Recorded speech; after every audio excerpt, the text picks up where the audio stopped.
Al-Fatihah.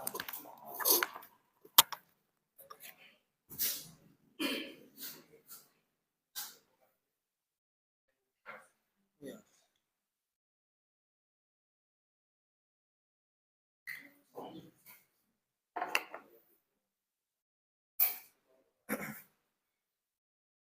Bismillahirrahmanirrahim. Alhamdulillahirrahmanirrahim. Alhamdulillahi ala ma syara'a min ad-din wa hada ila siratal mustaqim. Salatu wassalamu ala rasulil amin sayyidina Muhammadin wa alihi thahirin wa ashabi ajmain. Allahumma anfa'na bima 'allamtana wa 'allimna ma yanfa'una wa zidna ilman wa 'amalan wa fiqhan fid din ya rabbal alamin. Amma ba'du. Selanjutnya terima kasih untuk teman-teman semua bisa hadiri untuk perkuliahan kita yang kedua kali ini. Yang mana pertemuan sebelumnya kita telah membahas panjang lebar bagaimana itu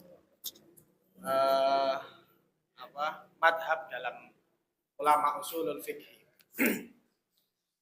Begitupun kemarin juga telah saya sampaikan untuk materi kita kali ini berhubungan dengan kitab Waraqat dengan syarahnya Imam Jalaluddin Al-Mahalli ditambah hasyiahnya dari Syekh Sa'id Qodah. Tapi yang akan kita baca yaitu syarah Mahalli dengan matan Al-Waraqat. Walaupun sebenarnya kalau di kitabnya ini akan terlihat begitupun nadom Al-Waraqat di Syarafuddin Al-Imriti, Imam Imriti. Tapi yang akan kita baca, yang akan kita fokuskan itu dengan syarahnya Imam Mahalli, yang bawahnya. Sedangkan nanti ya hasyiahnya dari Syekh Sa'id Qodah itu mungkin hanya sebagai tambahan.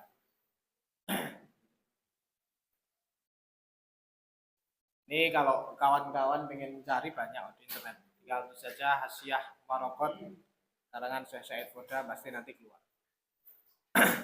Baik, kita bahas kemarin bahwasannya dalam madhab usul fikih itu tidak terlepas dari tiga, dari madhab mutakallimin, kemudian fuqaha dan thariqatul jama'. Kemudian dalam prosesnya semua itu banyak menghasilkan beberapa karya yang ada umdahnya kemarin apa saja hingga proses untuk sampai ke sana bagaimana. Dan ini tangga awal untuk proses itu dengan kitab Waraqat. Walaupun ada juga nanti dengan kitab yang lain misalnya Al-Khulasah karya Syekh Hasan itu atau Al-Samian Al-Bayan dan sebagainya, itu memang banyak lah. Tapi yang kita pelajari itu semua itu berhubungan dengan mustalahat, bagaimana istilah-istilah para ulama usuliyin dalam membahas permasalahan hukum. Jadi yang kita pelajari ini istilah-istilah dalam usul fikih secara sederhananya. Jadi kalau kita selesai Waraqat dan sebagainya itu kita nalarnya masih istilah-istilah usul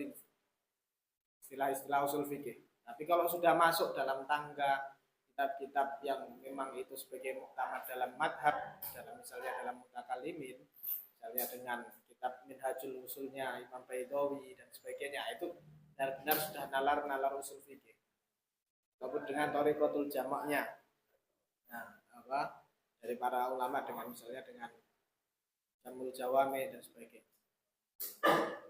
Dan kitab-kitab tersebut juga seperti Jamul Jawami, Wayatul Usul dan sebagainya. Itu ya target kita minimal sampai sana, bisa sampai memahami itu sudah termasuk hal luar biasa di zaman sekarang. Masuk masyayikh kita, Syekh Mahfud juga punya syarah atas Jamul Jawami, punya hasyiah atas thariqatul usulnya juga ada. Bahkan sedang diproses untuk yang kitab Wayatul Usul. Walaupun kalau Jamul Jawami itu sudah sebagian digunakan oleh orang-orang Saudi untuk disertasi, proses mereka dalam meraih gelar doktoralnya. Ya, tapi itu level yang kita ingin sampai situ. Jangan sampai yang muluk-muluk ke atas. Baik, yang akan kita baca ini kitab Al-Waraqat karangan Imam Al-Haramain. Nah, Imam Al-Haramain, Imam Abu Ma'ali Al-Juwaini. Nah, Imam Juwaini ini salah satu guru dari Imam Al-Ghazali. Jadi Hujjatul Imam Al-Ghazali ini muridnya Imam Al-Haramain, Imam Al-Juwaini. Tapi kengalimannya, kemasyhurannya lebih terkenal muridnya. Terkenal pada Imam Haramain kepada Imam Al-Ghazali. Bahkan alimnya pun banyak dari ulama mengatakan ya lebih alim Imam Al-Ghazali. Tapi ini hal biasa seorang guru dan murid itu berarti hal yang menunjukkan gurunya berhasil mendidik muridnya. Orang ecek-ecek Imam Haramain pun juga salah satu ulama kibar ya. Imam Al-Ghazali pun juga sama ulama kibar. Dan pasti orang-orang usuliyun itu biasanya memiliki kearangan dalam fikih. Masuk Imam Ghazali, Imam Haramain itu juga memiliki karangan dalam fikih. Dan kedua ulama ini, Imam Haramain Al-Juwaini, Imam Al-Ghazali dan sebagainya itu pasti bermadhab Syafi'i. Dia orang Syafi'iyah. Masuk ashab min Syafi'iyah. Jadi pantas lah masuk dalam thariqatul mutakallimin. Karena ya thariqatul mutakallimin itu salah satu thariqah dalam madhab Syafi'iyah. Syafi'iyah, Hambaliyah dan Maliki. Sedangkan Hanafi masuk dalam thariqatul fuqaha. Kemudian Imam Al-Haramain ini ketika mengarang kitab Al-Waraqat ini ya beliau menggunakan kitab ini sebagai ya istilah pengenalan istilah. Beliau menghendaki sebagai pengenalan istilah. Makanya beliau menamakan kitab itu sebenarnya bukan nama kitab seakan-akan, tapi hanya kemasyhuran. Maksudnya Al-Waraqat. Waraqat kan artinya lembaran-lembaran. Al-Waraqat kan lembaran-lembaran. Berarti kan beliau nulis pirang lembar dan menamai dengan Al-Waraqat, lembaran-lembaran. Ini biasalah buku catatan kan biasanya kita seperti itu. Buku orek-orekan, buku tugas. Itu beliau menamainya kitabnya dengan Al-Waraqat. Tapi istilah ini menjadi jadi lengket kepada kitab Imam Haramain ini. Jadi kitab namanya Al-Waraqat. Begitupun Al-Waraqat itu juga kan makna dari secara bahasa kan secara artinya jamak. Menunjukkan jamak tapi jamul qillah. Jika itu jamul qillah tidak akan lebih dari 9 karena jamul qillah kan dari 3 sampai 9. Karena jamul qillah bukan jamak kasrah. Jika jamul qillah ya berarti sesuai dengan namanya Al-Waraqat. Lembaran-lembarannya memang lembaran yang sedikit, tidak sampai 10 lembar. Ketika Imam Haramain mengarang kitab ini. Kemudian dalam pembahasannya nanti juga Imam Al-Haramain itu akan menjelaskan secara umum semua pembahasan dalam usul fikih, tapi membuat hal secara sederhana. Walaupun dengan fasal-fasal tersendiri dan sebagainya. Kemudian kemarin juga saya katakan ilmu usulul fikih yang akan kita pelajari ini dengan kitab Maroko dan sebagainya ini murni memang pure salah satu ilmu atau fan yang berasal dari orang Islam. Murni karya ilmu pengetahuannya Islam. Sebelum ada Islam nggak ada namanya ilmu usul fikih. Begitupun dengan lainnya ilmu riwayat dari riwayatul hadis. Dan ini menjadi keistimewaannya Islam itu sendiri. Di Islam dengan usulul fikih, dengan ilmu riwayat itu menjadi kuat. Kalau usul fikih ya dalam ketika istinbatul ahkam Pasti tidak lepas dari usul fikih. Begitupun juga tidak terlepas dari ilmu riwayat. Ketika istinbatul ahkam, dua ilmu ini runtuh, tidak ada yang mempelajarinya, selesai. Orang akan istinbatul ahkam bil hawa, dengan hawa nafsunya sendiri. Orang nggak tahu usul fikih, tahu-tahu istinbat hukum. Orang nggak tahu ilmu riwayah, tahu-tahu istinbatul ahkam. Karena dua hal ini pokok utama dalam hukum-hukum Islam. Jika orang bahas riwayat, hadis nggak paham riwayat, artinya hadis doif, kuwabih doif, berarti nggak bisa digunakan. Sampai dianggap semua yang sahih, berarti bagus semua, satu jadi satu.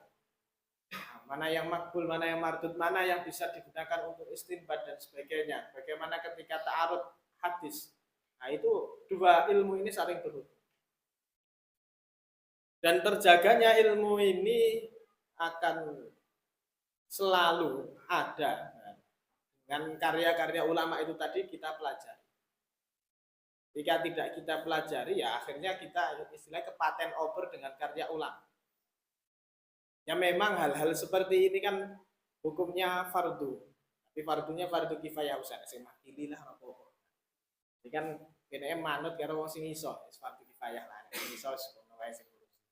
Tapi minimal ya kita mempelajari lah, kita mengetahui bahwasanya dalam Islam ada khazanah namanya usul fikih dan sebagainya. Dan hal ini, ketika ilmu hadis dengan bukan ilmu hadis dengan istilah mustolah ya, tapi ilmu hadis dalam bermakna riwayah, baik itu diroyah ataupun riwayah dengan ilmu rijal dan sebagainya, itu kan banyak sebenarnya. Ulama ya menjaga hal tersebut. Bahkan sampai kalau kita dalam ilmu riwayah untuk mengambil sanad itu, kaul dari rawinya itu tidak akan menerima dari orang yang tidak sikoh. Kan kalau kita cari kisah riwayat dalam, bukan riwayat, dalam tarojimnya rijalul hadis, itu bahkan Imam Bukhari tidak sikohkan, mendoifkan salah satu rawi karena sebab hal yang sepele. Misal dalam kisahnya itu Imam Bukhari melihat salah satu istilahnya seorang rawi hadis yang kehendaknya Imam Bukhari untuk meminta rawi tersebut menceritakan kepadanya hadis. Tapi dalam suatu ketika ya rawinya itu tadi sedang memberi makan domba, hewan ternak. Tapi posisinya tersebut hewan tersebar kemana-mana. Hewannya lagi nyebar lah, lagi kalau istilahnya kan diangon, lagi metur kemana-mana. Tapi dia membawa wadah yang isinya kosong. Dia tujuannya untuk ngumpulin dulu, baru dikasih makan ternak. Nah itu dengan wadah kosongnya tadi, salah satu rawi tadi, seorang kan seakan-akan menipu hewan ternaknya. Dan hewan ternak tadi datang untuk makan. Sampai datang tersebut, ya belum ada isinya. Nah dari situ Imam Bukhari tidak menerima riwayat dari tersebut. Kenapa? Karena doif. Kenapa doif? Karena menipu hewan. Kazabnya. Nah ini hazanah yang tidak akan kita ketahui, tidak akan kita ketemui dalam selain hazanah Islam harusnya. Malah gara-gara ngapusi wedhus loh, kewan negeran. Rawinya tidak menjadi sikoh. Jadi apa proses dalam istinbatul ahkam itu tidak mudah. Melewati riwayat hadisnya, bagaimana nanti nalar usul fikihnya untuk menghasilkan produk fikih itu tadi. Kemudian dalam usulul fikih ya. Dalam usulul fikih untuk yang akan kita bahas dalam kitab ini secara umum. Itu Imam Al-Haramain tidak melepaskan dari al-adillah al-ijmaliyah. Dalil-dalil secara globalnya nanti akan disampaikan. Karena memang usul fikih itu tidak lepas dari al-adillah al-ijmaliyah seperti al-amr, an-nahi dan sebagainya. Maka nanti akan disebutkan oleh Imam Al-Haramain di situ. Kemudian dalam kitab Warokat pun juga nanti akan dibahaskan bagaimana cara thariqatul istidlalnya. Gimana cara membuat dalil? Ketika nanti di amar dikasih contoh seperti ini sederhananya. Oh, cara istidlalnya seperti ini. Secara sederhana Imam Al-Haramain menyampaikan. Tapi apakah itu pembahasan secara spesifik dalam usul fikih produknya? Tidak. Karena nanti Imam Haramain pun hanya memberikan contoh yang memang contohnya itu bukan hal yang baru, tapi sudah ada. Kemudian selain itu, selain al-adillah al-ijmaliyah, begitupun nanti Imam Al-Haramain menjelaskan tentang istihad itu bagaimana. Jika berhubungan dengan istihad berarti berhubungan dengan mujtahid. Dengan mujtahid berarti berhubungan dengan muqallid. Jika ada mujtahid berarti nanti ada mufti. Bagaimana mustafti dan sebagainya. Nah itu pembahasan dalam kitab Waraqat ini.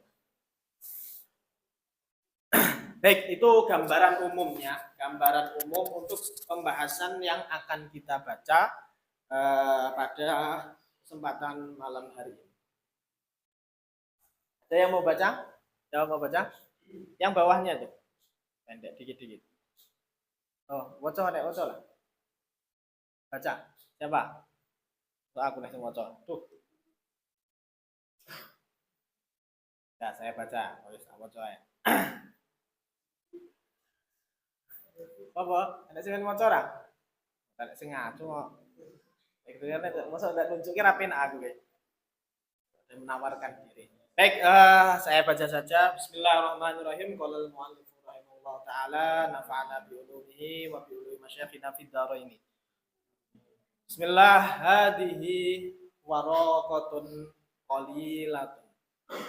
Sini Imam Haramain Al-Juwaini menyampaikan dengan bahasa hadhihi waraqatun. Yang tadi saya katakan jamaknya jamak qillah. Jamak qillah itu menunjukkan 3 atau sampai 9. Hadihi waraqatun. Yang dari awal beliau mengatakan hadihi waraqatun. Maka judul kitabnya jadi waraqat. Padahal itu awal tulisan beri hadihi waraqatun. Inilah lembaran-lembaran yang sedikit, yaitu 3 sampai 9. Kemudian Imam Jalaluddin Al-Mahalli itu malah menyarai dengan bahasa qalilatun. Qalilatun. Ada perkataan qalilatun. Ini ulama ngapain Imam Haramain sudah menggunakan sigatnya dengan jam'ul qillah? Ya pasti qillah, qalilah. Kenapa harus disarah dengan qalilah lagi? Dia tidak perlu Imam Jalaluddin Al-Mahalli mensarai seperti itu. Nah, ini ulama ada yang mengatakan seperti itu. Tapi di sini dikuatkan bahwasannya hal ini ya ini untuk istilahnya litakid, untuk memperkuat. Dan biasanya juga ini istilahnya dengan sifatul kasyifah, sifat yang coro-corone apa? Buka memperjelas lagi. Ya, kalau kita mentakkidkan. Hadihi waraqatun qalilatun. Inilah lembaran sedikit yang sedikit ya, seakan-akan seperti itu. Ya ini seperti bagaimana sifatul kasyifah itu, kalau takkid itu sebagaimana orang Indonesia kita mengatakan ayo maju ning ngarep. Apa bedanya? Maju ning mburi ya nek. Maju kan mesti yang ngarep, majunya ngarep. Jadi seperti itu, hadi waraqatun qalilah itu seperti itu. Secara gampangane sifatul kasyifah itu seperti itu. Mundur ning mburi. Yang mundur pasti ke belakang. Enggak ada mundur ke depan. Nah, itu gambarannya seperti itu. Asyifatul kasyifah.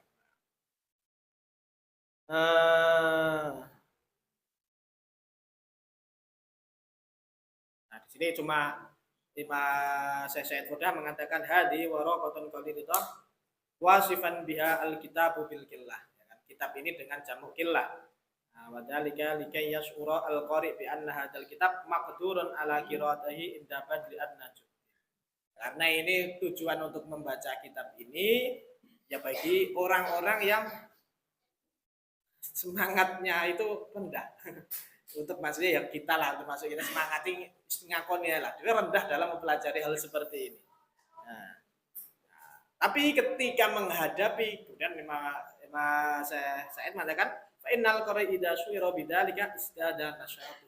Ngerti halamannya Siti semangat belajar. Ngerti kitab kandel wis males ndelok. Itu wong malesan iki dhewe ndelok oh, kok 3 lembar lah segala lah maca. Ketemu 50 lembar ya ngeluh males arep maca. Karena dia adnaba adalah juhdihi, karena keinginan untuk mempelajarinya kita memang rendah. Ya cocok lah dia maca seperti ini cocok karena ya padha karo modele dhewe. Ora seneng maca akeh. Minimal paham sithik-sithik lah. Seperti itu hadhihi waraqatun qalilatun. Tashtamilu ala ma'rifati fusulin min usulil fiqh. Waraqat ini, lembaran-lembaran kecil ini itu memuat atas pengetahuan suatu fasal-fasal dari usulul fiqh atau bab-bab dari usulul fiqh. Di sini Imam Al-Haramain sudah sangat menjelaskan kitabnya secara tidak langsung. Ya kitab ini nanti akan bahas bab-bab dari usul fikih. Diperkuat oleh Imam Jalaluddin Al-Hali yuntafa'u biha al-mubtadi wa khair. Jadi yang mana dengan kitab ini orang-orang mubtadi ini bisa memahaminya, bisa mengambil manfaatnya. Bahwa itu pun selain orang yang mubtadi ya, orang yang levelnya tinggi pun buka kitab ini untuk murojaah istilah-istilah. Kemudian di sini Imam Al-Haramain menggunakan kata ma'rifah.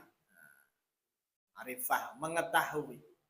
Jadi ma'rifah di sini ya kita harus tahu secara yang ma'rifatul yakin, secara memuat keyakinan-keyakinan dari fasal-fasal dari usulul fikih.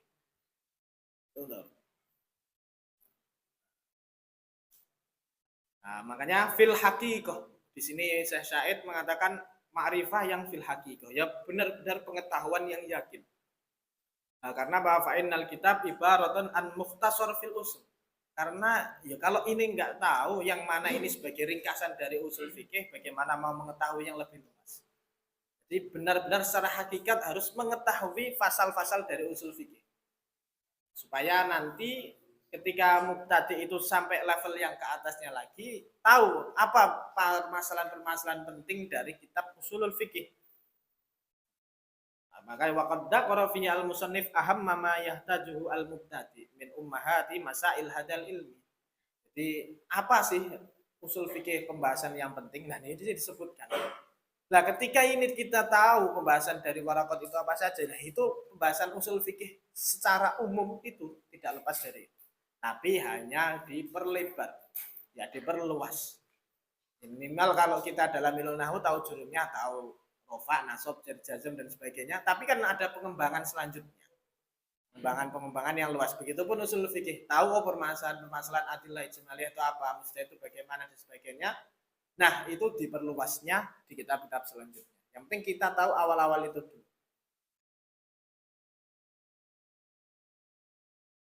Kemudian di sini Imam Haramain melanjutkan wadalika dan ma'rifati fusulin min usulul fikih. Ailaf di usulul fikih, lafaz dari usulul fikih. Sini Imam Al-Haramain sebagaimana ulama-ulama yang lainnya ketika ingin membahas suatu fan tertentu pasti tidak akan melepaskan dari namanya definisi, dari takrif. Karena apa? Ketika orang itu tidak tahu ilmu yang dibahas, definisi dari suatu ilmu yang dibahas sama saja bohong. Ada yang bahas kanjeng tapi definisi dari ilmu yang dia bahas sendiri tidak paham. Kita sudah bahas tentang apa makosid dan sebagainya, apa arti makosid nggak paham, misalnya seperti itu. Kita tahu permasalahan fikih ini, tapi ternyata sebab syarat dan maniknya kita nggak tahu. Dengan gambaran seperti itu. Maka pasti dalam kitab-kitab para ulama ini nggak akan terlepas, walaupun nanti di sini Imam Haromen hanya menyebutkan salah satu mabadil asrohnya yaitu dengan ta'rif al-haddu. Walaupun nanti ya tadi sudah secara tidak langsung kita sudah membahas mabadil asrohnya. Al-haddu wal maudhu, samrohnya juga sudah dibahas. Dan wadiknya juga kemarin sudah kita bahas. Tapi ini kalau di sini Imam Haromen hanya membahas al-haddunya saja atau ta'rif. Maka Imam Haromen di sini mengatakan wadalika ailab di usulul fikih. Di sini Syekh Said mengatakan kata lafdun itu bermakna romyun, melempar. Kenapa? Karena kita melemparkan sesuatu yang ada dalam jawab kita. Seakan-akan ya wong ngomong itu melemparkan sesuatu, yaitu lafadznya itu tadi. Suaranya dilempar. Maka faka'an nahu yarmiha. Jadi makna lafadz itu kalau dalam secara lughah, ini karena yang dibahas ini makna secara lughah. Lafdu usul fikih. Lafadz. Nah, lafadz ini hanya sebagai intermezzo saja. Saya lafdu usul fikih mu'allafun min juz'aini ahaduhuma usulun wal akhar al-fiqh. Sini Imam Al-Haromen mengatakan wadalika ay usulul fikih. Usul fikih ini mu'allaf. Mu'allafun itu sama juga dengan arti murakkab.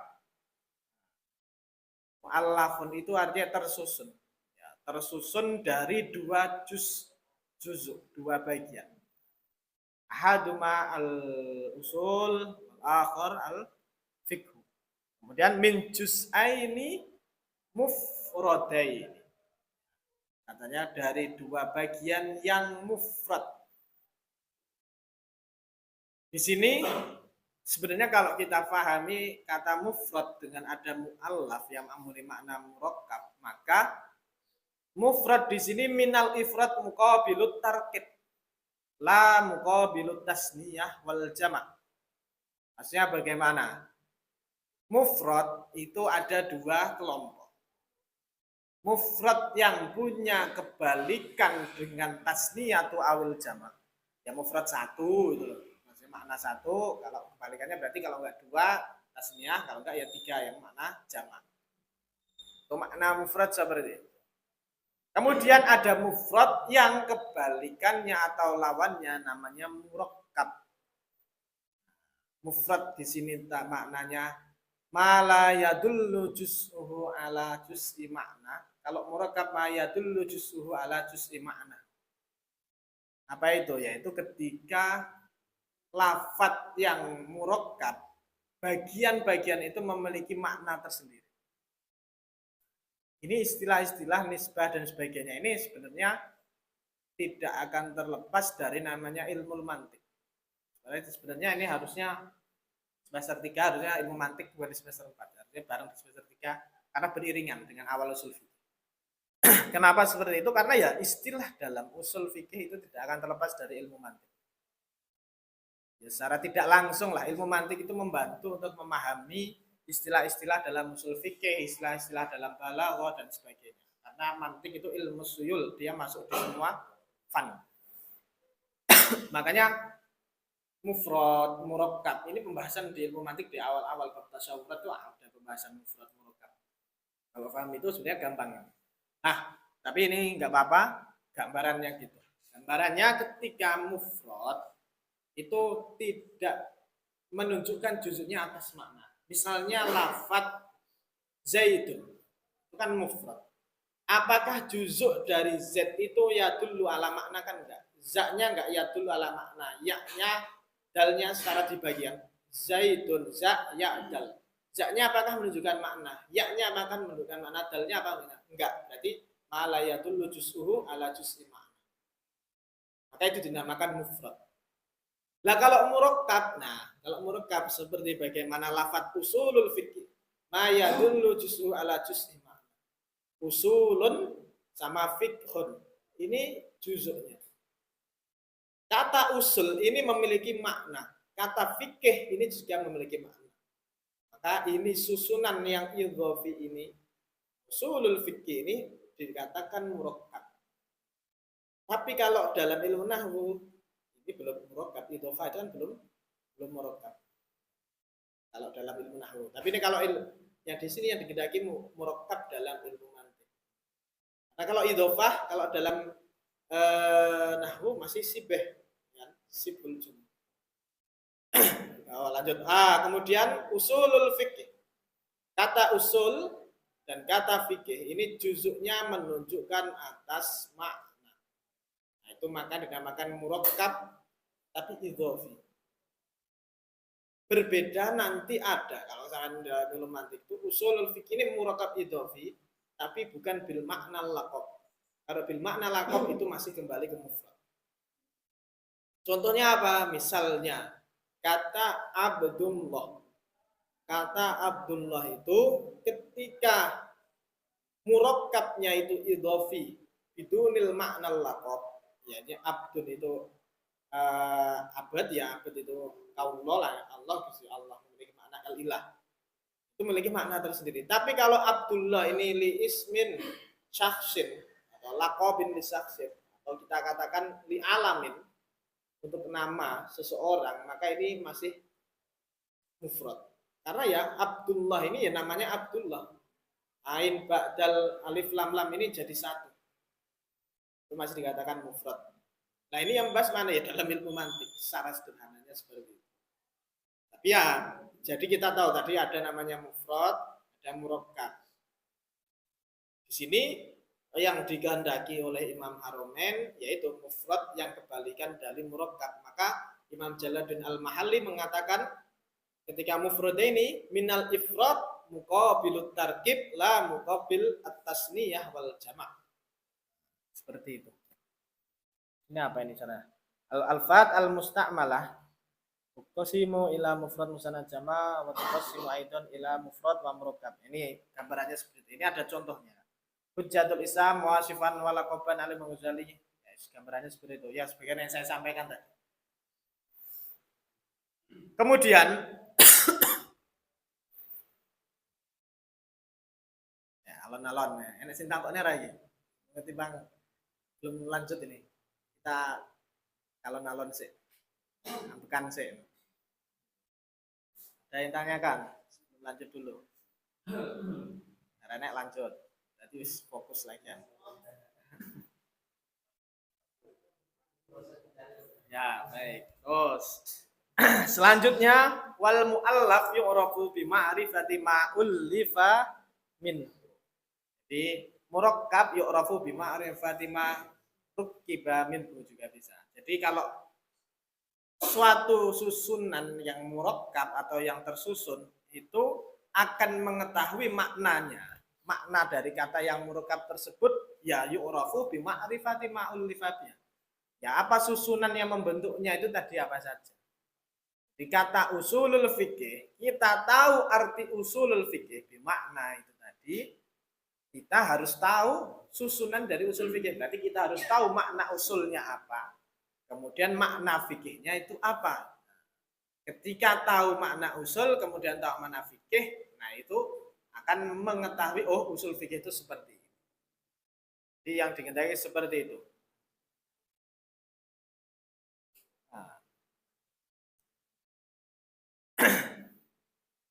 Nah, yang di sini murakkabnya, jadi kata usulul fikih itu tersusun dari kata usul dan fikih.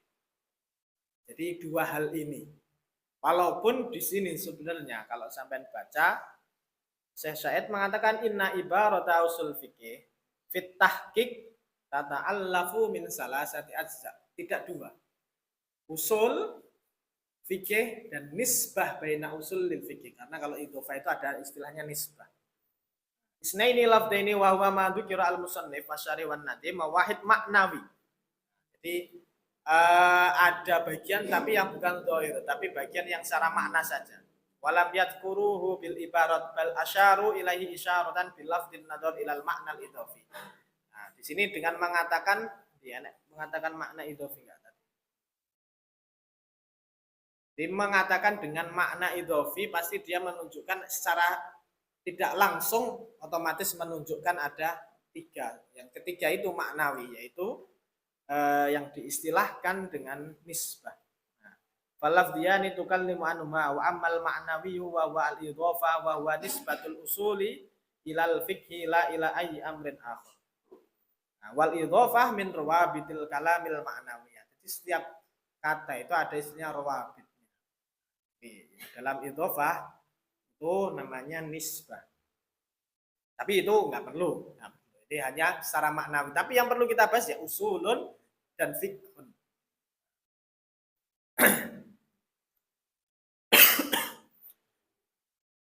Kemudian nulis ini aja nggak masalah. Kata usulul fikih. Ketika al-usul ini menunjukkan makna jamak. Sedangkan di sini Imam Haramain langsung menunjukkan kepada makna mufradnya. Al-aslu, fal aslu. Maksudnya ya awal kalau mau bahas usulul fikih, karena sebelumnya beliau mengatakan wadalika awalnya kan. Ma'rifatul fusul min usulul fikih. Wadalika mu'allafun min juz'aini mufradaini. Fal aslu, beliau mengatakan seperti itu. Maksudnya fal usulu, baru dikatakan al usul jam'un min aslin. Tapi ini beliau karena tadi warakatun qalilah ini penting hal pokok-pokoknya wae. Dikata al aslu ini kan jamaknya usul. Jadi kata usul fikih kalau kita bagi, kalau kita ingin memahami makna usulul fikih dengan hal ini, kita predeli di sini usul itu jamak dari kata aslun. Fal aslu alladhi huwa mufradul juz'il awal. Mufrad juz'il awal. Maksudnya apa? Maksudnya kata usulul fikih yang murakkab, juzuknya yang mufrad. Jadi kalau usulul fikih kita pisah, nggak disambung, jadi kata usul ini mufrad, kata fikih itu mufrad. Tapi kalau disambungkan, nah ini baru menjadi murakkab. Maka di sini kan wa mufrad al-juz'ul awal, mufrad yang bagian yang pertama yaitu kata usul, yang kedua fikih itu bagian yang kedua. Kemudian fal aslu, makna asal itu ma yubna alaihi khair. Ini Imam Haramain mengatakan asal itu ma yubna alaihi khairu. Sesuatu yang dibangun atasnya sesuatu yang lain. Kita katakan sebagai pondasi. Gampangannya ma yubna alaihi khairu. Kalau pondasi kan dibangun yang mana di atasnya dibangun sesuatu yang lain. Tujuannya ya pondasi itu ben enek hal sesuatu yang di atasnya. Kayak dinamakan al-aslu. Kemudian ka'aslil jidari ay asasi.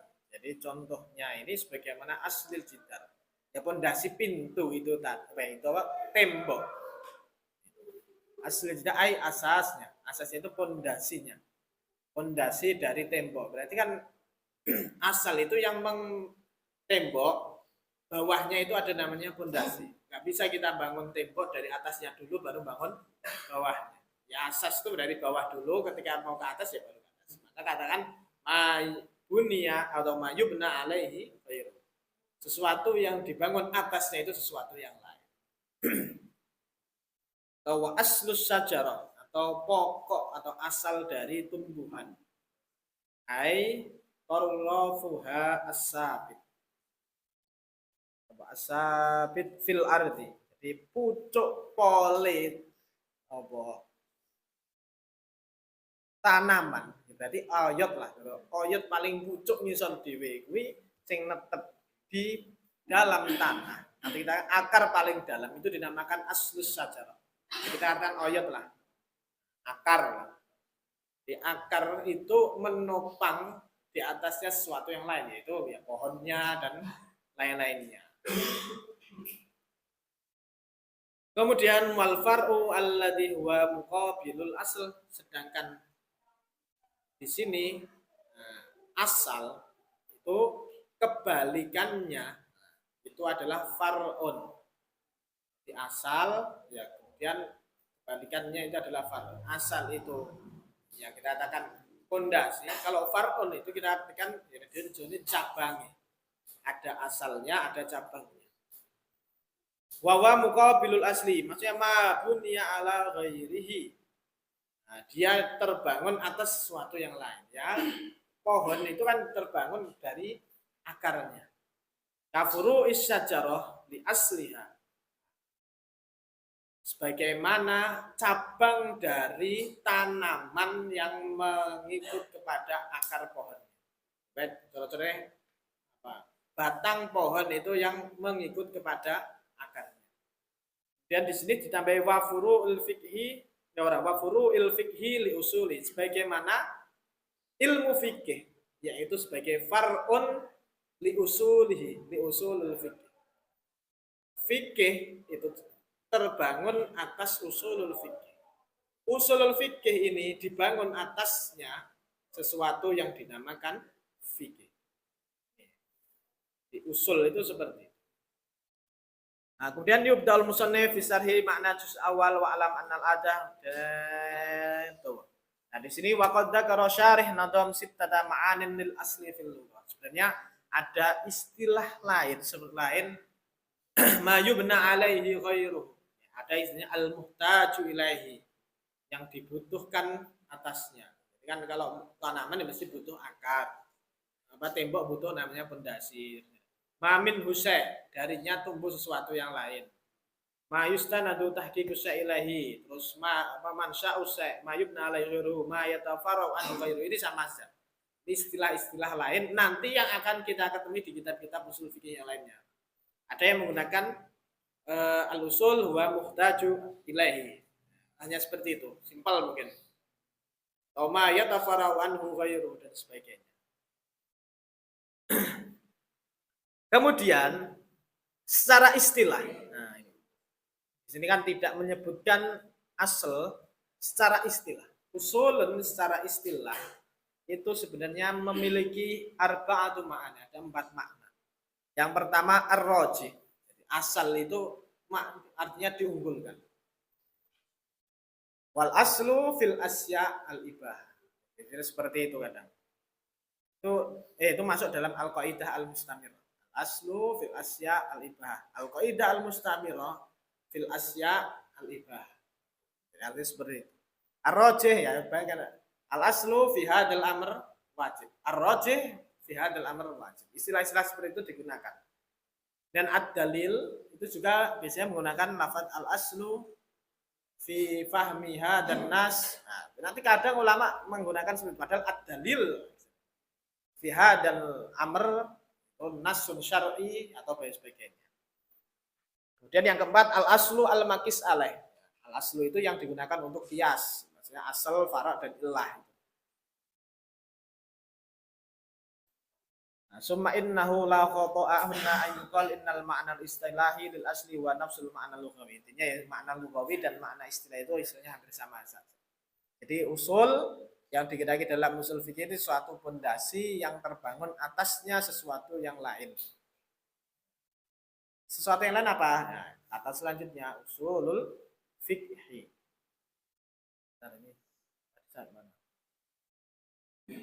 Ay tarafuha as-sabit fil ardi wal far'un. Nah, baik. Wal fiqhu. Kemudian nah sampai sini dulu, ada yang tanyakan dulu. Alon-alon sidik-sidik ya. Proses menajar. Proses terus.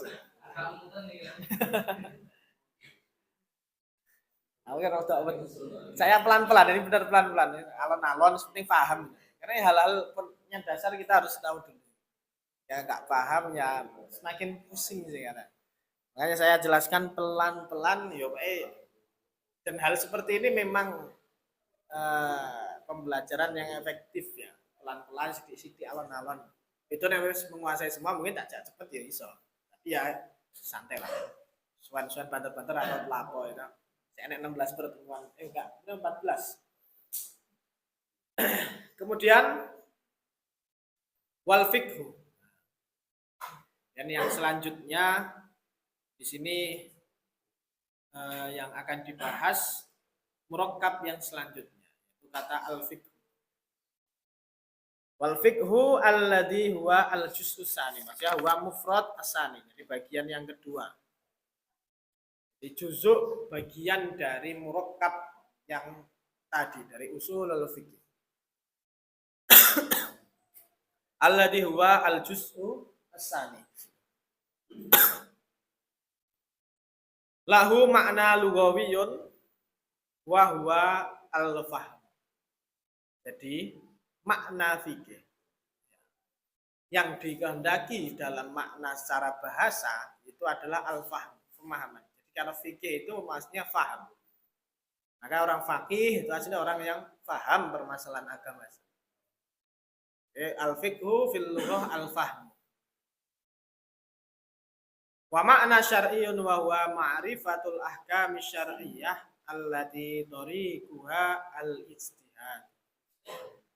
Sedangkan fikih secara syariat, jadi secara syar'i. Ingat ada kata makna istilah. Itu biasanya ketika ada bahasa wa makna syar'i, ini berarti sudah berhubungan istilah syariat. Jadi kata fikih ini ada istilah yang bukan makna syariat. Sebagaimana kemarin saya contohkan ketika orang faham ilmu tentang bab air, boleh dia katakan dia faqih. Karena istilahnya itu ya tadi orang yang al-fahmu li amrin khosin bin masailin.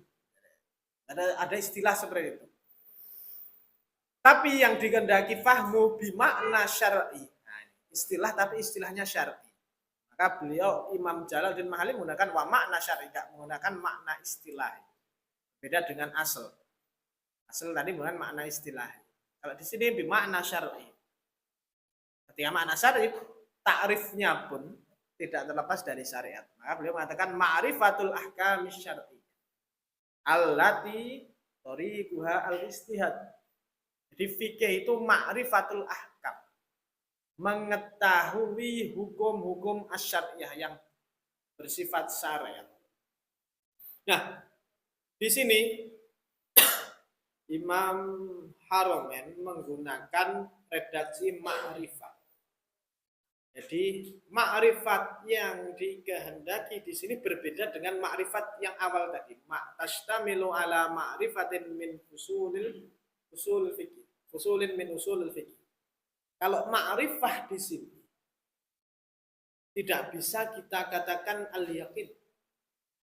Ma'rifah di sini jangan kita katakan yakin.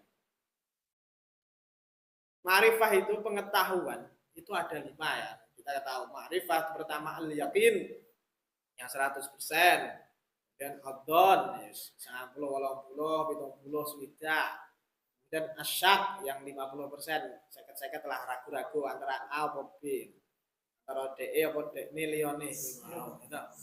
Kemudian ada waham, dan ada kadzib. Seperti itu tingkatan ma'rifah. Paham dari kadzib, ada 5 atau al-jahl biasanya dengan jahl murakkab atau jahl dan sebagainya. Nah, ini yang dimaksud ma'rifah di sini itu kalau bisa memang secara yakin nggak masalah, tapi secara dzon juga masuk di sini. Kenapa saya katakan dzon itu masuk di sini? Bukan saya katakan, yang saya pahami dari para guru itu, dzon itu harus masuk dalam ma'rifah. Kenapa? Karena fikih itu sendiri tidak terbangun atas sesuatu yang yakin. Karena apa? Karena thariquha al-ijtihad. Al-ijtihad ya ketika itu benar dapat 2 pahala. Jika salah 1 pahala. Itu kan masih berubah dengan dzon. Kenapa seperti itu? Ya karena itulah fikih itu terbangun atas sesuatu yang sifatnya dzonniyah. Maka ada ilmu fikih itu ilmu dzon. Kalau kita katakan ilmu fikih ini ilmu yakin, nggak mungkin ada madzhab-madzhaban. Oh, enek jari yakin, tapi kalau permasalahan ini beda. Enek madzhab dewe-dewe, ya kan seperti itu kan nggak mungkin kita katakan ilmu fikih. Makanya saya katakan ilmu fikih itu ilmu dzon. Dan saya katakan bahkan para ulama mengatakan fikih itu niat semua. Nggak mungkin kita katakan sebagai ilmu fikih itu sifatnya yakin. Nah itu ada kok perkara dalam fikih yang benar-benar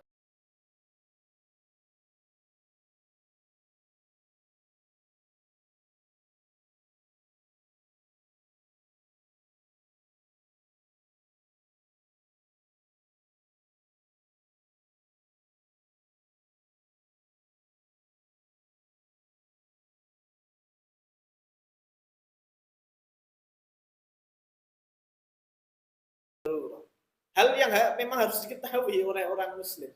Rukun Islam, rukun iman ya ada nyata-nyatanya, ada sholat, terus ya kalau rukun Islam ada sholat, ada puasa, zakat, tahu semua itu wajib.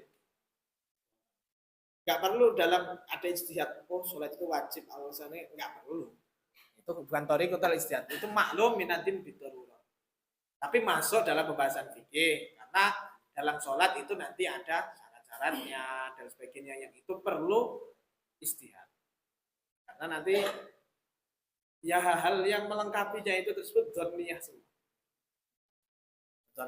Nggak bisa, tapi ya walaupun kita mengetahui setiap mazhab itu berdasarkan zon dalam istinbatul ahkamnya, tapi kita harus yakin, misal kalau kita sudah tamat bermadhab, kita misalnya kepada Syafi'i, Imam Syafi'i dengan madhab kita Syafi'i, otomatis ya kita harus yakin bahwasannya apa adillah yang diistinbatkan oleh Imam Syafi'i itu kita yakini bahwasanya itu yang sesuai. Kalau enggak aku tak sholat melu Fatihah nek maca Fatihah kayak Imam Syafi'i. Tapi aku ra yakin iki Fatihah dadi apa rukun ini kan sholat. Ya. Repot ini. Kita harus yakin dengan madhab kita, tapi kita di sisi lain tidak mengklaim bahwasanya kita paling benar. Jadi seperti itu. Klaim dalam hal apa? Ya dalam bermadhab loh. Berbeda kalau mengklaim paling benar dengan orang yang tidak bermadhab, itu beda cerita.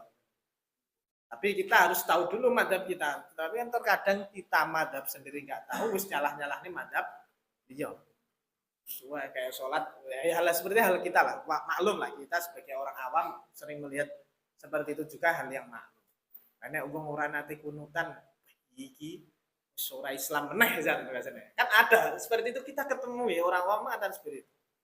Tapi nggak masalah orang awam. Jangan sampai orang yang paham bahwasannya di situ kunut dalam salah satu madhab itu tidak menjadi ketentuan yang harus dilakukan.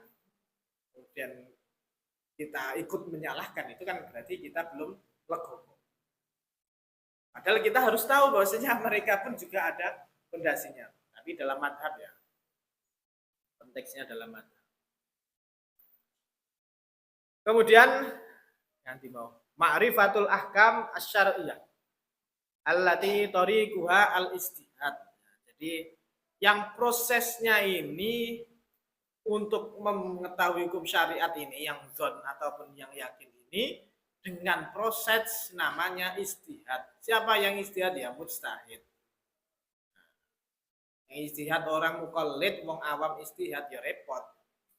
Wong awam lakoni wong piye hukumnya harus menurutku ini hukumnya seperti ini. Menurutku. Nah itu mujtahid abal-abal. Ya nggak masuk, yang dikatakan itu bukan fikih, itu omongan burung bio lah diomongin lah. Bukan fikih, karena fikih itu harus istihad dulu. Kalau menghasilkan produk fikih itu harus istihad. Nah itu ketika ada Basul Ma'is itu kan menghasilkan suatu rumah, enggak, itu hanya ilhaq. Ilhaq itu hanya kita menyampaikan apa yang ada dalam kalam ulama, kita sampaikan ini yang kita pilih gitu. Basul Ma'is itu bukan ya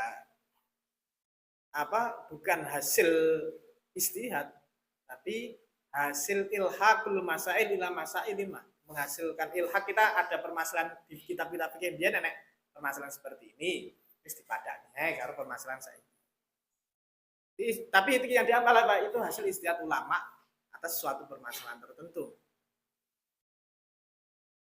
Jangan fikih ya bisa masalah fikih ya, karena yang dibahas memang fikihnya.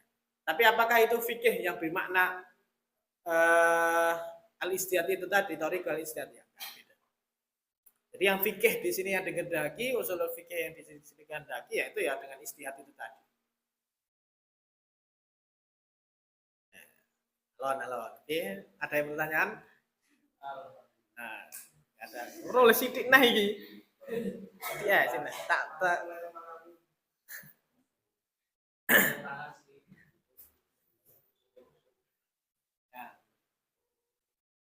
Selanjutnya wal fikhu ma'rifatul ahkam syar'iyyah allati tariquha al-istihad. Di sini kemudian Imam Suyuti Imam Mahalli mengatakan kal ilmi bi annan niyata fil wudu'i wajibatun. Mengetahui bahwasannya niat di dalam wudhu itu wajib. Ini beliau membawakan madhab Syafi'i. Yang mana di sini Imam Mahalli menghendaki wudhu itu wajib dengan niat itu hasil thariqah ijtihadnya ulama Syafi'i. Jadi gini, kita mengetahui hukum niat di dalam wudhu itu wajib itu dinamakan pembahasan fikih. Kenapa? Karena niat dalam wudhu wajib itu hasil ijtihad ulama fikih. Loh, kenapa seperti ini diungkapkan hal seperti ini? Karena nanti ada, nah ini secara tidak langsung ada mazhab lain yang mengatakan wudhu itu tidak wajib dengan niat. Makanya secara tidak langsung ma'rifatul ahkam di sini yang maksud doniyatul ahkam. Balik lagi doniyah lagi. Kenapa? Kalau itu ma'rifahnya secara yakin, ini an-niyah fil wudhu wajibah semua madhab harus mengikut. Tapi yang di sini maksudnya itu zon. Ada zon dari salah satu madhab, yaitu madhab Syafi'i, bahwasannya niat di dalam wudhu itu wajib. Ada madhab yang tidak mewajibkan niat. Kalau niat ini nggak wajib ini, madhab pasti akan bertemu dengan hanya madhab Hanafi. Thariqahnya sudah beda. Madhab Hanafi mengatakan enggak. Niat itu dalam wudhu nggak wajib. Ayatnya jelas, idza kumtum ila sholati faghsilu wujuhakum wa aydiyakum ilal marafiqi wamsahu bi ru'usikum arjulakum ilal ka'bain, sampai seperti itu. Enggak ada kata idza kumtum ila sholati fanwu, enggak ada kon niat ora enek kok ayatnya nambah-nambah. Karepmu apa? Nah, menurut madhab Hanafi mengatakan seperti itu. Enggak ada kok ayat Al-Qur'an menunjukkan ketika ayatnya sudah sharih kok. Alasannya apa ya? Itu tugas kita, ya harus tahu lah kenapa niat itu menjadi wajib. Hujahnya Imam Syafi'i kuat dalam hal seperti ini. Cocok ngira Imam Syafi'i dengan hal seperti itu nggak punya jawaban. Bahkan kata ini aslinya khilaf dalam, kalau sampai buka dalam kitab fikih muqarrar mesti menuai dalam buku ini niat. Bahkan Imam Syafi'i nggak niat saja, tambah ini jenis tartib. Enak nih, watar tibu nggak ada ayatnya seperti itu. Enak. Nah, nggak ada. Imam Syafi'i nambah-nambah enak jenenge niat, enak tertib barang jadi kudu. Ya seperti itu. Itu kan hal-hal seperti ini don semua kan. Ada hal sifatnya don, nggak bisa kita membedakan keyakinan. Idza kuntum ila sholati silu wujuhakum wa aydikum, waunya ini faedah apa? Waunya ini untuk tertib dan sebagainya. Menurut madhab Syafi'i dan sebagainya dengan dalil-dalilnya. Menurut Abu Hanifah enggak, ini waunya wau lil jama'. Diwai kabeh padha wae, siji loro telu bakso diser di sini. Tapi waunya wau jama' kabeh berlaku. Mau yang mana didulukan monggo, enggak perlu niat-niatan. Itu menurut madhabnya. Itu apa hasil donnya, hasil istihadnya para ulama. Jadi aja melu-melu ya, malah jadi madhab Zaituniyah apa sebagainya orang lain. Ya, lagi viral. Ya bikin istihad tapi istihadnya ya semono kae lah. Terus selanjutnya wa annal witra mandubun. Jadi ini Imam Mahali ini secara eksplisit tidak langsung menampakkan ini loh, ma'rifatul akamnya ini sifatnya dzanniyah. Dengan contoh-contoh yang memang di sini ada khilaf. Semua ini contohkan khilaf. Kalau nggak mau menampilkan khilaf, Imam Mahali nggak akan menampilkan yang ada khilaf. Tapi di sini beliau secara tidak langsung menunjukkan yang ada khilaf untuk menunjukkan ma'rifah ini dzon. Gimana aja? Wa annal witra mandubun. Ya, bahwasanya witir itu mandub, berarti ada witir yang wajib. Ya ono madzhab sing wajib witir, madzhab Hanafi. Madzhab Hanafi witir itu wajib. Ya berarti juga ada melu madzhab Hanafi ya penuhi witir terus. Witir sak rakaat. Tadi sak witir dan sebagainya. Itu madzhab Hanafi. Mereka pun dalilnya juga jelas. Hadis Kanjeng Nabi juga jelas al-witru haqqun wa autiru ya ahlal Quran. Witir iku hak ngoto. Witiro wong sing ahlul Quran. Ahlul Quran jelas ya Nabi dah. Oh berarti witir itu wajib. Dan hal seperti itu madzhab Syafi'i ya iki piye to dalil kayak ngono kuwi ya. Autiru ya ahlal Quran. Oh ahlul Quran dulu. Sing apa wong ahli Quran, sing ahli Quran ya ora apa-apa ora witir. Berarti kan ora nujuke wajib. Nek menurut Abu Hanifah mafhum khulafa enggak berarti. Sebagainya. Intinya khilaf lah seperti itu. Yang intinya di situ ulama berbeda pendapat tentang witir itu wajib atau enggak dengan hadis ini. Pokoknya cara mereka memahami ayat, memahami hadis itu dengan latar belakang mereka. Latar belakangnya apa ya? Usul fikihnya mereka, ilmu lughahnya mereka dan sebagainya. Dan anna niyata minal laili syartun fi shaumi Ramadan. Niat di malam hari menjadi syarat sah puasa Ramadan. Kata Hanafi ora neh. Kata Hanafi ngopo wong ilau poso sunnahmu lho bar zuhur ya saya niat kok. Sing wajib kok dirubah-rubah. Ya seperti itu aja kan cara tidak langsung lah.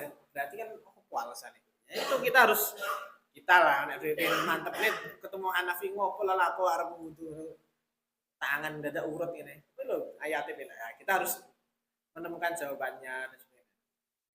Golek-golek alasannya bagaimana. Yo Syafi'i itu ngerti.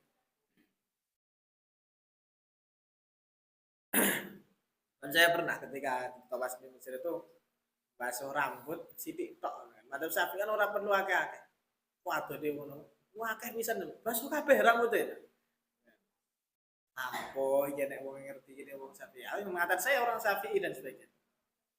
Orang malah dalil lah, repot ya. Ganti dalil-dalilan.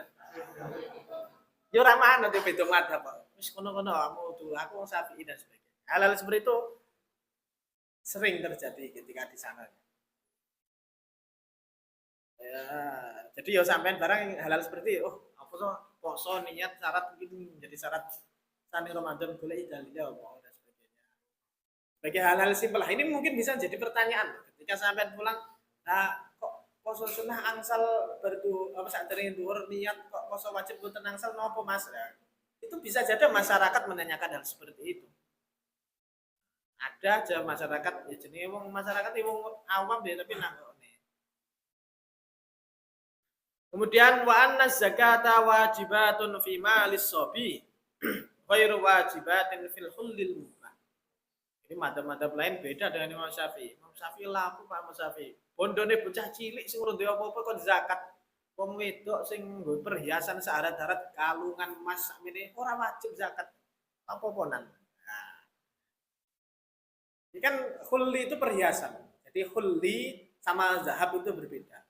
Hulli tapi hullil mubah. Hullil mubah itu perhiasan yang dipakai perempuan ya, buat cincin, kalung, apa, anting dan sebagainya. Tapi kan antingnya gede-gede, kalungnya darat-darat ngono kae lah, kayak wong Madura apa nitiran, goblak ngono kae. Itu enggak wajib zakat. Menurut mazhab Syafi'i. Tapi bocah cilik wajib zakat. Imali sobi wajib zakat. Madzhab lain nolak ngopo Imam Syafi'i yen permasalahannya. Nyoto-nyoto sing perhiasan itu hal sing kudu wajib dizakati, bondo cah cilik arep nggo apa lho. Malah kadang wong cah cilik iki luwih butuh. Apa alasannya ya boleh. Hal-hal seperti ini ada khilaf di sini. Kemudian wa annal qatla bi musaqqalin yujabu al-qisas. Yujibul qisas. Jadi ketika orang itu membunuh bimusaqqal itu benda tumpul. Ketika bendanya tumpul itu mewajibkan qisas. Jadi kalau dalam bab jinayah dalam fikih itu pasti ketika dia bimusaqqal ya balasnya bimusaqqal. Ketika ya madzhab Syafi'i itu dalam pembahasan jinayah dengan dia dengan qisas dan sebagainya itu ya sesuai dengan wal anfu bil anfi wal udhuna bil udhuni wasinna bisinni wal juruh hal qisas. Nah, intinya di situ madzhab Syafi'i wong diculek matane balas ya diculek matane. Wong kupinge ketugel ya dibales qisase di kupinge ditugel. Lah iya, kok lebih musaqqal wajib qisas. Qisase awake gebuk iki dan musaqqal kan benda padat. Ini madzhab Syafi'i mengatakan seperti itu. Yolah, madzhab Syafi'i. Kok kayak ngene iki yo larani lah. Apa jenenge ora pas lho. Menurutnya ada yang mengatakan seperti itu. Yo nek qisas ki serampung lah qisas dengan hal tajam kayak lehernya ditugel. Qisas. Wis rampung. Tapi musaqqal itu dengan benda tumpul misalnya, tapi masa aja ya dengan musaqqal ini biar sesuai ayatnya. Wong jelas ayatnya udun bil udun wasin nabi sin wal jurab itu jelas ayatnya seperti itu. Kuping ya dilas kuping dan sebagainya. Ya kalau melawan yang benda benda tumpul, ya dilawan benda tumpul. Iku leh lara meneh. Misalnya wong dikepruki nggo watu ngantek sak matine. Ya kan yo atus si loro tenan ya. Beda dengan dipotong leher langsung sret rampung. Kemudian secara kedokteran pun ketika mau potong leher yo mbuh dhewe ora pernah rasane yo ngasih rasane ya barang ya. Di gurune ditugel del itu kan menurutnya pas ketika beleh kan kewan kan beleh itu jadi luwih ora loro. Udah loro ya tetap loro jadi. Yo berarti lebih tidak merasakan sakit yang parah. Wis potol-potol yo wis. Itu akhirnya ini digebuki sak mati nih kan rosoknya loro nepon. Wana dzalik min masailil khilaf. Bi khilafi ma laisa tariqu wal istihad kal ilmi bi anna sholawatil khamsa wajibat. Ini bagaimana saya katakan bi khilafi ma laisa tariqul istihad. Kalau bukan tariqahnya istihad, kal ilmi bi anna sholawatil khamsa wajibat. Wa anna zina muharramun wa nahwu dzalika minal masailil qat'iyah fala yusamma fiqhan. Ini nek kuwi sifati perkara sing jelas-jelas masail qat'iyah atau maklumun minad din bidarurah itu bukan fikih lagi. Qauluhu fala yusamma ay fala yusamma ma laisa tariqul istihad fiqhan fal musannif yaqtaruna anal fiqh yutlaqu faqat ala ma kana tariqut tawassul ilaihi wal istihad. Jadi Imam Ar-Romen cuma menghendaki bahwasanya di sini hanya hal yang sifatnya dengan proses istihad. Amma ma'adau nawuju bisolah faya laisat minal fikih li'annaha ma'lumatun minatin bidarurah. Jadi hal-hal yang manudirah itu bukan fikih. Wa dal qauli aqad istahara anal khilaf fil fikih rahmah wa anna ghairu ma'mun. Jadi secara tidak langsung memberikan gambaran di sini bahwasanya kalau fikih yang thariqatul istihad pasti akan nanti adanya khilaf itu adalah rahmah dan sebagainya. Tapi kalau enggak thariqatul istihad ya thariqatul harus yang donin minat daruratun minatin daruratun maklumun minatin bidarurah itu bukan ranah fikih lagi. Karena semua sudah sepakat. Kalau fikih pasti ada namanya don, ketika ada don pasti ada khilaf. Ketika ada khilaf dalam permasalahan ini adalah rahmah. Matun minallah. Jadi ya enggak masalah. Karena ketika berbeda pendapat itu wajar dalam hal-hal fikih. Wal ahkam sampai di sini 10 dan ada yang ditanyakan? Ya. Mau bertanya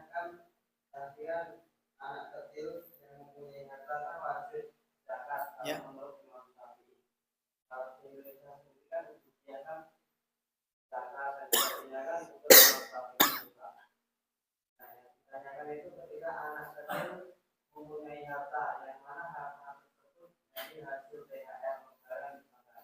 Itu kan nanti kan dibawa oleh orang tuanya.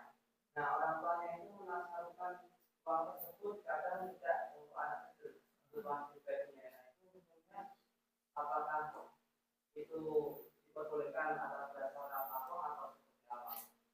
Yo, hal seperti ini ya. THR itu kita kalau mematahkan ini masalah fikih.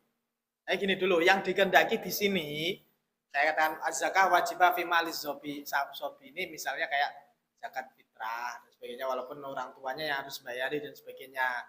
Terus ketika anak itu dapat warisan anaknya konglomerat tiba-tiba itu sak M cilik orang iso nyekel duit ya itu wajib zakat. Tetap ada anak kecil itu yang wajib mengeluarkan zakat bukan anak kecil sebut bocah bayi kon ngetokne zakat ya goblok tenan ya piye.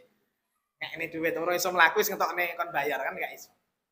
Nah yang pasti mentasarufkan pasti ya walinya, wali dari si sobi tersebut. Tasaruf, tapi ketika misal anak tersebut mempunyai harta sampai zakat ya udah tinggal keluarkan. Kalau THR ini yang diberikan yo bocah cilik apa wong tua nih di sini. Ya itu saja. Cara nek umumnya kan yo tetap duitnya ning anak kayak nene wong. Ora secara otomatis direbut wong tuane ya.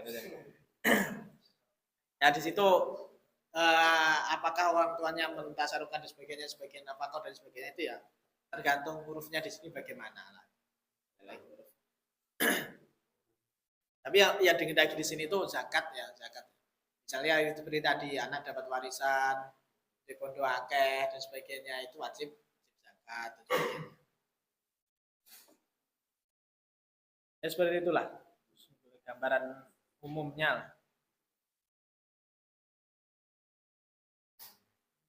Dah, ada lagi?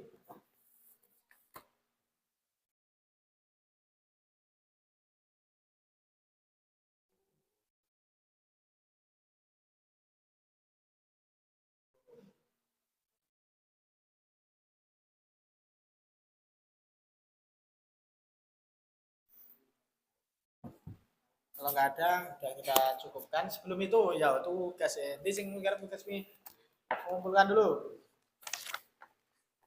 Tahu kemarin Aldi, Siti Aisyah, Ana Sofiani, Ilhamuddin. Ya. Jangan.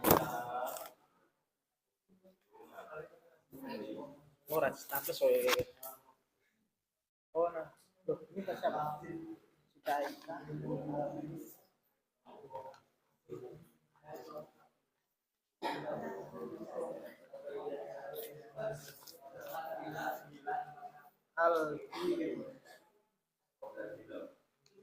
Aldi.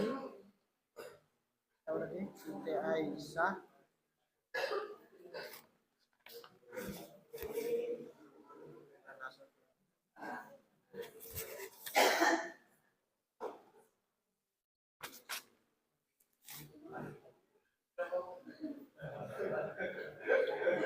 Apa lah ya. Negara itu ya. Oh. Nah, gini lah, bagus lah ini awal yang bagus ini pada garap-garap. Oh, lanjut kepada yang lainnya ini. Tetap saya tetap mengikuti sampean. Bilang stop, saya akan stop. Lagi mulai stop kan.